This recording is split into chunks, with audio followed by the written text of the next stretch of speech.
Today, there's a massive surge in moon-related activity. NASA is busy with the Artemis program. India's ISRO is planning its first crewed mission to the lunar surface. China and Russia are also in the race. And then there are the private companies bidding to disrupt and dismantle the status quo. But underpinning it all, there's something of a mystery. Because while the Apollo missions in the 60s and 70s delivered some iconic moments, why did the moon landings suddenly end? This is Unveiled, and today we're answering the extraordinary question, why did we stop going to the moon? But also, how are we planning to return? Do you need the big questions answered? Are you constantly curious? Then why not subscribe to Unveiled for more clips like this one and ring the bell for more thought-provoking content. In July 1969, history was made when the United States became the first country to put a man on the moon. Then, in December of 1972, history was made again when the U.S. became the last country to put a man on the moon, as the Apollo program was canceled early following Apollo 17. But what's the reason we abandoned the moon in the 70s, never to return?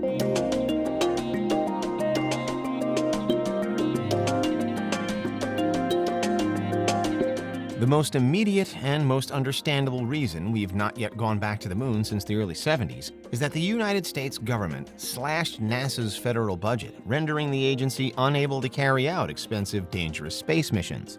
The Apollo program alone cost, at the time, $25.8 billion. When adjusted for inflation, that's almost $260 billion. After the U.S. won the space race, the Soviet Union more or less stopped trying to compete. Despite an early lead, putting the first satellite in space, the first man in space, and sending probes to the far side of the moon and even Venus. By the late 1960s, the Soviet space program's visionary engineer, Sergei Korolev, had died. Without Korolev to push for the space program, the Soviet government would also cut funding. And without the motivator of the Cold War competition, the US didn't see the point in continuing to go to the moon. After all, at the time, there was no way to get any return investment from it. In a lot of ways, the journey to the moon was seen as a money pit, despite the public support for space exploration. But in 2017, the US announced its intention to return to the moon. This time, the aim will be to put the first woman up there. However, that doesn't guarantee that the program will necessarily make its proposed lunar flights in the mid-2020s.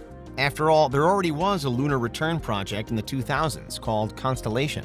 It was canceled by Obama in 2010 for being too expensive. If it hadn't been canceled, we might have already sent people back to the moon, since it was eyeing a 2020 landing date. But if we already have the technology to go to the moon because we already did it multiple times in the 1960s and 70s, why is it taking so many years and costing so much money to plan programs like Constellation and Artemis? The Apollo program was launched in 1961, just 8 years before the moon landing. Well, the simple truth is that we seem to have lost a lot of the technology and knowledge that we used to go to the moon in the 20th century. While it's baffling to imagine that this could be the case, NASA, in the wake of the 1972 budget cut, was a different place. And it just wasn't able to preserve everything from the program. NASA's already come under fire before for not preserving vital things, specifically the raw footage of the moon landing, which was taped over. Of course, we do still have lots of footage of the moon landing because we have what was broadcast on live TV at the time. But the footage that was lost is the unprocessed, low frame rate feed that wasn't suitable for broadcast. It's not just those tapes, though. Everything that came together to make the moon landing happen doesn't really exist anymore. We might have the blueprints and schematics for lunar modules and rockets, but we don't have the experts who made those blueprints into a physical spacecraft capable of landing people on our nearest celestial neighbor. Hundreds of thousands of people worked on the program, all of them exceptional engineers, designers, and physicists. Without those very same people, we're not able to get to the moon in the same way that we did in the 60s. In fact, we don't even have access to the same building materials because after the budget cut, factories making unique components for space missions shut down. So we don't have that knowledge either. We've lost the technology we used because it was so monumentally complex, and that's despite how much information about lunar technology is available in books and online, and has been for decades. Though you can try to write it down as much as possible, there are always going to be things that go unwritten, small modifications or calculations that were vital to the success of the mission, but which have just been lost to time. That's why we can't just rebuild all of the lunar modules and the Saturn V rocket exactly as they existed in 1969 and set off to the moon again. Interestingly, though, people have attempted to reconstruct that equipment, specifically the enormous F1 engine present in the Saturn V rocket. Over 360 feet tall, it's remained the largest and most powerful rocket ever used. In the 2010s, there were efforts to rebuild an F1 engine which hadn't been used since 1973 so that they could rediscover the technology and hopefully use it in the development of future launch systems. A group of young NASA engineers worked tirelessly to recreate the engine using materials and information that they could scrounge from the archives and from museums. Rediscovering this technology could help NASA save money in the future of space exploration, as the F1 engine, despite being absolutely huge, is a simple enough design.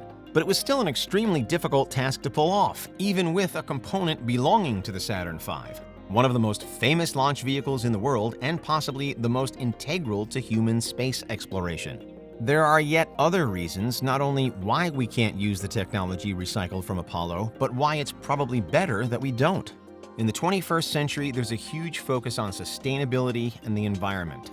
Giant single-use rockets are bad for both of these things, hence the recent push towards reusable vehicles.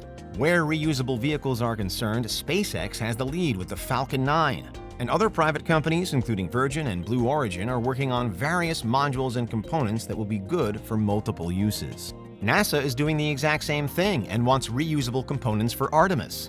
We also have better technology now than we used to, and have done significantly more research into space even without going onto the moon. Simply put, with enough time, we can do everything the Apollo program did, but better. Artemis is already budgeted to be far cheaper than Apollo, with a $35 billion price tag. Artemis will also have the support of other leading space agencies like the European Space Agency and Japan Aerospace Exploration Agency, as well as using equipment from SpaceX. So it has the backing of a tremendous amount of research and money. Even if we did still have access to Apollo's technology right now, it just wouldn't be fit for purpose anymore, because we've come such a long way. Upsetting as it might be to think that the machines and the people that got us to the moon aren't here anymore, no knowledge is truly immortal. Everything is at risk of being lost in some way, either because it gets destroyed or because it's something deemed to be so simple at the time that it was never written down. A prime example of this is Roman concrete, which is extremely sturdy and enduring. But for years, we didn't understand why the concrete was so good or why we'd failed at recreating it. It was finally discovered that the secret to the concrete is simple seawater and volcanic ash. Another long-lost mystery is how Damascus steel, which contains carbon nanotubes, was forged in the Middle East hundreds of years ago. Some researchers believe they've solved this mystery, but to many, it's still up for debate. There's one final piece of the puzzle for why we don't just go back to the moon. It's hard. Sending humans to the moon and bringing them back is perhaps the most difficult and ambitious scientific endeavor ever undertaken. Of the many space agencies that now exist, NASA remains the only one to have sent people to walk on the moon. Even the China National Space Administration, the agency with the second largest budget, isn't any closer to accomplishing the feat. Though 12 men walked on the moon between 1969 and 1972, we no longer have the complete knowledge of how that happened, which is why we're developing newer, better ways to go back to the lunar surface in the 2020s. And that's the real reason we haven't returned to the moon. As the closest astronomical object to Earth, the moon is one of the few celestial bodies that's visible with the naked eye. It has enthralled humankind for as long as we've been a cognitive species. And yet, despite thousands of years of observation, we're far from uncovering all its secrets.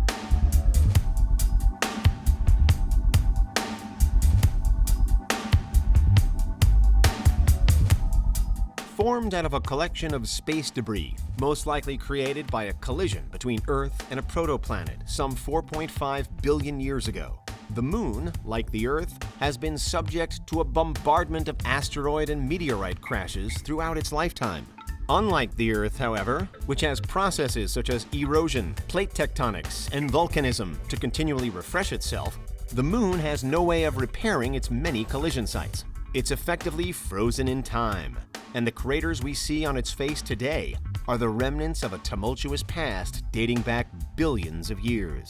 There are parts of that past that we can chart with confidence, but others that we're still not sure about. Throughout human history, the Moon has been observed as a method of keeping time, worshipped as a deity across numerous civilizations, and even seen as a source of prophecy. But still, after millennia of human analysis, centuries of astronomical observations, and 6 crewed lunar landings, there are some ultra-mysterious craters etched deep into the surface that we still can't explain. The first is the South Pole Aitken Basin, which is the oldest and largest crater on the Moon, and one of the largest known craters in the solar system. Being approximately 1,500 miles wide and 5 miles deep, it stretches far across the lunar surface. And broadly speaking, we do know how it got there. It's the product of a massive asteroid collision around 4 billion years ago. But because the Aitken Basin is located on the far side of the Moon, it's only been observable to us since the earliest probes were sent that way in the early 1960s. For most humans who aren't trained astronomers, it's totally hidden from Earth, although it continues to throw up mysteries for science to unpick, such as in 2019, when a sizable unexplained mass was detected beneath it. Peter B. James is a professor of planetary science and geophysics at Baylor University in the U.S. In his study, Deep Structure of the Lunar South Pole Aitken Basin, he analyzed data from 2 key NASA moon missions, including the Lunar Reconnaissance Orbiter, to reveal a massive, seemingly metal mass, reportedly 5 times the size of Hawaii, and apparently suspended in the lunar mantle beneath the crater. While scientists are unsure what the mysterious mass is, there are 2 main theories about its origins and structure. The first is based on the lunar magma ocean solidification theory, which says that the early Moon was once host to fiery seas of magma that have since dried up, leaving only their remnants on the face of the Moon in the form of the dark spots that we can see from Earth today. As for the mass detected by Peter James, it suggested that it is also an immense collection of dense oxides, deposited at the same moment in lunar history during the cooling process of the magma oceans. It's a strong theory, but the prevailing theory at present suggests something else: that the South Pole Aitken Basin mass is actually a leftover material from the asteroid that caused it to form in the first place. An ancient asteroid, its iron-nickel core has somehow been prevented from sinking into the Moon's inner core, and so it has been eerily preserved, suspended in the lunar mantle for all this time. Not every crater is afforded such longevity, however, as shown by today's second example. In 1824, the German astronomer and cartographer Wilhelm Lohrmann published a series of lunar maps, appropriately titled Topography of the Visible Surface of the Moon. While these maps are still today celebrated for their accuracy, there's one crater depicted in them that has triggered controversy ever since. When observing one of the Moon's youngest craters, located in the Sea of Serenity, Lohrmann noted that what he called the Linné crater was about 5 miles across. This description was then supported by Lohrmann's fellow astronomers, Wilhelm Beer and Johann Maedler, who published their own maps 13 years later in 1837. And so, the Linné crater remained unchanged for a further 3 decades, until a fresh series of observations carried out in 1865 by one Johann Friedrich Julius Schmidt. Like his contemporaries, Schmidt had previously drawn many maps of the Linné crater, always finding it the same or extremely similar to Lohrmann's original. When he re-observed it in 1866, though, he noticed that the hole was gone. In the place where it should have been, there was now a simple white patch with a small mountain in the center that had seemingly shot up in less than 30 years. Schmidt's discovery caused interest in the disappearing crater to skyrocket. There followed a series of investigations by the top astronomers of the time, and it was a Father Angelo Secchi of Rome who ultimately realized that the mountain noted by Schmidt was actually a tiny crater itself, about 1.5 miles across, and much smaller than Lohrmann's original. So now, while science had shown that the Linné crater hadn't disappeared, it was widely agreed that it had shrunk. So what had caused such a sudden change? At the time, it was generally believed that it was the result of lunar volcanism. although modern astronomers tend to reject this theory, despite there still being precious few alternatives out there. The leading counter-theory is that the differing observations between Lohrmann in 1824 and Schmidt in 1866 were simply due to the telescope limitations that both were working with. The argument against that, however, is that the Laney crater is easily distinguished without any other landmarks nearby to distract from it. It seems unlikely, then, that so many experienced and esteemed astronomers would have continually made the same mistakes. And so, the true nature of the Laney crater's metamorphosis remains a mystery. Finally, we're headed to the northwestern region of the near side of the Moon and to the 25-mile-wide Aristarchus crater, famous amongst moon watchers as being the brightest spot on the lunar surface. It's also considered one of the most geologically complex regions of the Moon, and it's known for emitting a high concentration of generally baffling light activity. Over the centuries, astronomers have witnessed hundreds of unexplained sporadic flashes of light across the Moon. They're collectively known as transient lunar phenomenon, but the Aristarchus crater is where so many of them appear to originate. The first documented sightings date back to the 1500s, but it wasn't until 1650 that the Polish astronomer Johannes Hevelius could use the still relatively new invention of the telescope to more accurately observe where the illuminance was coming from. And since then, it's been all eyes on Aristarchus. Significantly, Hevelius also noted that the region inside the crater appeared mountainous. Then, when Britain's William Herschel observed lights emitting from the same crater and mountains more than a century later in the 1700s, he concluded that what Hevelius had truly observed were volcanoes, suggesting that the flashing lights of Aristarchus doubled up as a display of lunar volcanism. But again, the claims of volcanic activity on the lunar surface are widely unsupported by modern science. Today we know that while there are volcanoes present on the Moon, they've been dormant for millions of years. As a result, the transient lunar phenomena emitting from Aristarchus is something which continues to baffle scientists. Perhaps the closest we came to discovering the true source of these glowing lights came back in July of 1969, when the Apollo 11 astronaut Neil Armstrong also noted an odd luminescence coming from the crater. Unfortunately, he had other plans and couldn't make an unscheduled landing on his way to Tranquility Base. All of which means that the mystery remains unexplained. For many, we may never reveal the true nature of these particular lunar features until we do visit them in person. What's really hiding beneath the South Pole Aitken Basin? What's really happening with the Laney crater's changing size? And why on earth are there flashing lights coming from Aristarchus? Ultimately, the answers are not of this earth, but they are looking down on us. Though the Moon has been watching us stoically for billions of years, there are still plenty of things we don't know about it.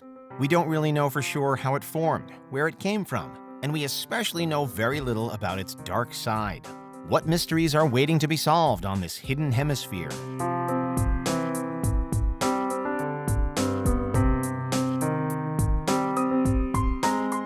Firstly, the name Dark Side of the Moon is actually inaccurate, despite being widely popularized by Pink Floyd's most famous and influential album. The name scientists use for the Moon's other hemisphere is Far Side of the Moon, because it's not any darker than the side that we can actually see. Just like the near side, it still gets plenty of sunlight. In fact, when Earth has a new moon, if you were in space on the opposite side, you'd be seeing a full moon, as the entire hemisphere would be illuminated by the sun. But it's still dark in a more abstract sense. It's mysterious and still very unknown because of how difficult it is to actually get there. Human eyes hadn't seen the far side of the Moon at all until the Soviet Luna 3 probe photographed it in 1959. Images that remain distorted and difficult to parse. And it wasn't until Apollo 8, almost a decade later, that humans saw it in person, a privilege that's been afforded to very few even today. When people first saw the far side of the Moon, they were struck by how much more pockmarked it was compared to the near side. The near side of the Moon does have a lot of craters, but it also has huge gray regions called the lunar maria, or mare. These areas are so pronounced that you can easily see them with the naked eye when you're looking at the Moon on an ordinary night. And indeed, they were named thousands of years ago by the Romans, who could see them just like we can today. The name mare is actually Latin for sea. the same root that we get words like maritime from. It was believed that these gray expanses were actually seas. In a sense, this was correct, but not in the way that the Romans thought. The Maria are huge fields of ancient lava, some dating back billions of years to the formation of the Earth-Moon system. When the Moon formed, the near side was exposed to heat from the Earth, which was still extremely hot. This resulted in a thinner crust on the near side, with more aluminum and calcium condensing in the atmosphere of the cooler far side. And this is why the near side has fewer visible impact craters. It's not that there were fewer asteroid impacts, but that the near side has had more volcanic activity, and those craters are filled by volcanic flows. The far side's thicker, less malleable crust has prevented Maria, so we can see billions of years worth of impact craters there. Though the Maria are extremely old, the Moon is constantly getting barraged by meteors, just like Earth. In both cases, most meteors are small, but there's always the chance that there'll be a large impact event. But one popular theory about the far side of the Moon isn't about these many impact craters at all. According to some, the far side of the Moon is the best place in the solar system for aliens to spy on us without being detected. The Moon itself blocks radio waves, meaning that if aliens were living there and producing radio signals, we wouldn't be able to detect them. Since the Moon is so inhospitable, any race trying to survive there would have to be very advanced, and so would almost certainly be using radio waves in some way or another. It's also totally invisible to humans on Earth because of the way the Moon is tidally locked. There is simply no way we could ever see the far side of the Moon from Earth without using a lot of complex equipment. However, the same thing that makes it so difficult for us to detect alien life on the Moon would also make it very difficult for them to spy on us in the first place. So it wouldn't necessarily be a great base of operations. Still, this hasn't stopped conspiracy theorists from trying to find strange structures in images on the far side of the Moon over the years, going as far as to suggest that there are castles and other buildings present on the surface. In 2020, they claimed such structures were even visible in official images released by NASA. Because the Moon blocks radio signals, there's only one way to communicate with objects on the far side of the Moon from Earth: a relay satellite. Currently, there's only one relay satellite serving this function: the Chinese satellite, Choichao. Choichao was designed to be a relay between the Changra 4 lunar lander and the Yutu-2 rover, which landed on the far side of the Moon in early 2019. Without Choichao, we would have no way to get any of the data the rover is sending back to Earth. And if we ever want to further explore the far side of the Moon, we would need more of these satellites. Otherwise, the people there would be utterly stranded with no way to communicate with Earth, which obviously isn't ideal. If aliens were hiding over there, they would also need relay satellites to spy on us, if that's what they're doing. But in that case, we should have been able to detect these satellites by now. Satellites are notoriously difficult to hide for multiple reasons, but the main reason is that simply you can see them. Some satellites you don't even need a telescope to spot, just a pair of binoculars. During the Cold War, scientists spent years trying to develop satellites that can't be detected on radar to little avail. Even if you make them as camouflaged as possible, you still have the problem of infrared radiation. They produce a lot of heat, and this makes them very easy to spot if you have specialist instruments. Admittedly, if aliens were living on the Moon and had spy satellites, they could feasibly have used technologies unknown to us to disguise them. However, this simple act of blocking out radio communications may be a reason why it's more interesting to look at what doesn't happen on the far side of the Moon rather than what does. Because it's a radio dead zone that doesn't get any radio signals from Earth beyond the Choichao satellite, it's the perfect spot to build a radio telescope. The idea of building a radio telescope on the Moon has been floated many times over the years, with NASA itself proposing such an idea as recently as 2020. This particular plan is called the Lunar Crater Radio Telescope, or LCRT, and it would be built in an impact crater on the far side of the Moon. NASA plans to build the LCRT using rovers and other robots so that we don't need to send a manned mission out there to undertake the grueling lunar construction work. But it's not exactly gotten off the ground yet. As of writing, it's still in the proposal stage. If we could get together the funding to put a radio telescope on the Moon, there's no telling what we'd be able to find, and we wouldn't have to worry about Earth interference. For instance, the famous WOW signal detected in 1977 has widely been reported as potential evidence of intelligent alien life trying to communicate. But many have suggested that the WOW signal didn't come from outer space at all, but from somewhere on Earth. This isn't a popular theory, and it's generally accepted that the WOW signal did come from space, even if it's unlikely that it was an alien communication. But it does go to show just how tricky detecting alien radio signals is with so much white noise coming from Earth. By building the LCRT or any other radio telescope on the far side of the moon, we'd be one step closer to detecting aliens.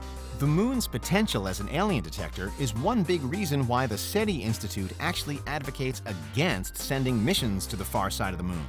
For example, it objected to China's Chang'e-4 mission on the basis that it would create too much radio noise there. The far side of the moon is the most unfamiliar part of our closest celestial neighbor, and we still have a lot to learn about what goes on there. Perhaps one day in the future we could use it to our advantage. But until then, it's a solar system location that's relatively close to us, and yet one that will remain shrouded in mystery to a certain degree. The theories are sure to continue, and the intrigue is sure to remain. Humanity has dreamed of living on other planets for years. Before we can do that, however, we need to learn more about living on extraterrestrial surfaces.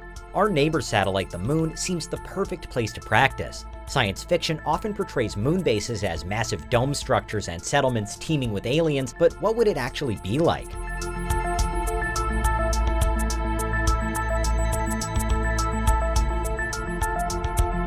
We live in a time where science is beginning to resemble what was once science fiction. We have robots capable of advanced thought and movement, printers capable of creating 3D objects, and yes, we even have missions to establish lunar outposts. NASA's Artemis program plans to establish a space station called the Lunar Gateway and a human landing system on the surface. The Lunar Gateway will act as a waypoint, easing travel and facilitating construction. China has similar ambitions and aspires to build a base near the moon's south pole within the next 10 years. The newest lunar race is due to the fact that our moon provides a good training ground before we attempt to colonize Mars. The moon is only a 3-day trip from home, so if anything goes wrong, it'll be much easier to fix. It's looking more and more like we'll have real-life moon bases within the next decade. Though the initial moon settlers will be astronauts and scientists, it's only a matter of time before tourists are allowed to visit and even live there. Private companies such as Blue Origin, Virgin Galactic, and Space Adventures all have plans to jump on the tourism industry and take people to space. With private companies looking into it, we'll soon have faster and more efficient ways of getting to the moon. What would lunar bases actually look like?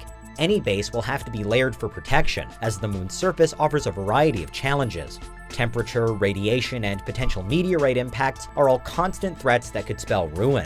To combat these conditions, early settlers will likely dig out dens beneath lunar craters. Robotic rovers will assist in covering these dens with moon rocks and dust for extra protection. This option provides a much safer way to live than by constructing large domes, because domes are susceptible to being pummeled with meteorites that frequent the moon's surface. It's hit daily with 6,172 pounds of space rock. Many meteorites also strike Earth, but our atmosphere burns most up before they can reach the surface. In time, we may build strong enough domes or structures to live in, and SpaceX wants to eventually build a rocket base on the moon for easier takeoff. But in the early days, we'll be digging underground to avoid the unforgiving conditions. We'll also need access to food and water in our crater bases. Our food will likely come in two varieties, imported from Earth and grown on the moon's surface. Learning to grow food in harsh conditions will be an important step to cultivating food on Mars and other planets. Lunar soil is difficult to farm with, but researchers have had some success in growing tomatoes, quinoa, peas, and radishes, so these could be a staple of lunar meals. The moon is close enough to shuttle up food if the need arises as well, so lunar settlers will also receive care packages from Earth to vary their food intake. Water, however, will mostly be mined from the moon itself to avoid the costs of delivering it via shuttle. In addition to the plans of transforming lunar water into rocket fuel, we'll likely use the rest to drink. Foraging water will also be an essential task on Mars and any other planet, so we'll need to be well practiced. Since there's no water cycle on the moon, we'll have to manually recycle the water in our urine, sweat, and showers to purify for drinking again, a process astronauts perform regularly. Daily leisure time will play an important role in maintaining a stable mental condition in such a foreign environment. Astronauts have access to TV on the International Space Station via their laptops, which NASA can send shows to. There's a likelihood of it being available on the moon as well. However, television will likely take a backseat to other recreational activities once they become options. The moon is going to have a need for vehicles that can transport supplies and materials around, and eventually, a taxi service is likely to pop up for tourists to take them to iconic locations. These vehicles will be built to travel on the moon with ease and provide comfort for the riders inside. Popular tourist attractions might include the poles where water is being mined, or to the site of the first Apollo 11 landing. Spacewalking could also be hugely popular, but might die down as people get used to the low gravity and the ways to walk in it. Walking in low gravity won't be the only thing that people living on the moon will have to deal with on a daily basis. Spacesuits will also be required at all times outside of their homes or bases, and this will be a nuisance for many. Current spacesuits take an average time of about 45 minutes to fully don, and another hour of simply breathing in the pure oxygen to allow the body to adapt to the low-pressure environment. People will likely plan their days out so that they have to change into or out of their spacesuits as few times as possible. Every time they re-enter or leave buildings, they'll need to go through an airlock instead of just turning a doorknob. Moon days will also take some getting used to, as one lunar day is equal to 29.5 Earth days. That means that day and night both last for about 2 weeks each, and moon settlers will have to learn how to live in constant darkness and light. As for employment on the moon, many lunar residents will be engineers and scientists for companies like SpaceX or NASA. Other people might make a living by operating the rovers that take supplies back and forth, or by transporting people to popular sites or launch pads. Though this may sound like the far future, lunar stations are close to becoming reality. After researchers set up permanent bases on the moon and learn how to live in them, it's only a matter of time before space tourists pay money to visit the surface too. Eventually, it may even be possible to live on the moon permanently, much like those who plan to go to Mars and never return. It'll be a very different experience than living anywhere on Earth, and it'll be exciting and awe-inspiring to see our own home planet from above in all of its glory. Relaxing and simply watching the Earth might be a popular activity, as people point out the locations they once called home. And that's what living on the moon in real life will be like. So what's your verdict? Let us know in the comments. Do you think there are good reasons why we haven't been to the moon since 1972? Or are you frustrated by the lack of progress? In your opinion, is there anything concerning about the variously unexplained craters, or about what could be happening on the infamous dark side? And finally, if we ever do get to live on the moon, will you be the first or last in line to go there?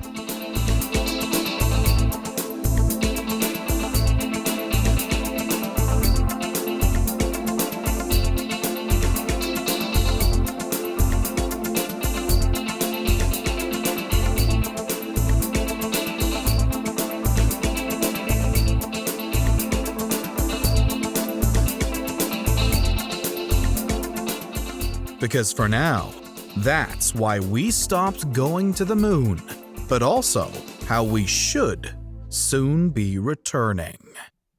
What do you think? Is there anything we missed? Let us know in the comments. Check out these other clips from Unveiled, and make sure you subscribe and ring the bell for our latest content.